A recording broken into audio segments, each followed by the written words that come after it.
بسم اللہ الرحمن الرحیم۔ السلام علیکم ناظرین، اگر آپ لوگوں کو ہماری خدمات پسند آ رہی ہیں تو ابھی ہمارا چینل سبسکرائب کر لیں تاکہ ہمارے حوصلے میں اضافہ ہو۔ اس کے علاوہ ہماری ویڈیوز کو لائک کریں اور زیادہ سے زیادہ شیئر کریں تاکہ اور لوگ بھی ان ویڈیوز سے فائدہ اٹھا سکیں۔ شکریہ ناظرین، آج اور کچھ احادیث مبارک کے ساتھ آپ لوگوں کی خدمت میں حاضر ہوں۔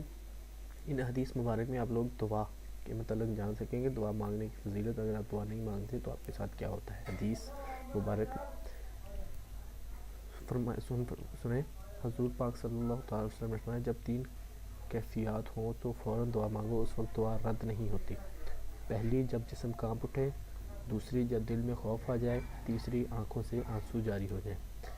قبولیت کا یقین رکھو۔ نبی کریم صلی اللہ تعالی علیہ وآلہ وسلم نے ارشاد فرمایا، تم اللہ تعالیٰ سے ایسی حالت میں دعا کیا کرو کہ تم قبولیت کا یقین رکھا کرو اور یہ جان رکھو کہ اللہ تعالیٰ غفلت سے بھرے دل سے دعا قبول نہیں کرتا۔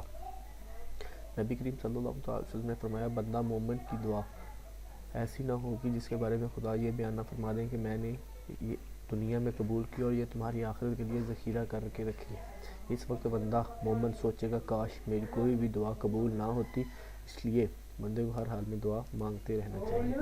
جو شخص اللہ تعالیٰ سے دعا نہیں کرتا، اللہ تعالیٰ اس سے ناراض رہتا ہے۔ تو ناظرین، یہ کچھ احادیث مبارک تھی جو میں آپ لوگوں کو بتا چکا ہوں۔ اس کے ساتھ ہمیں اجازت دیجیے، ہمارے پیج کو زیادہ سے زیادہ شیئر کریں، لائک کریں تاکہ اور زیادہ ویڈیوز آپ لوگ دیکھ سکیں۔ شکریہ، اللہ حافظ۔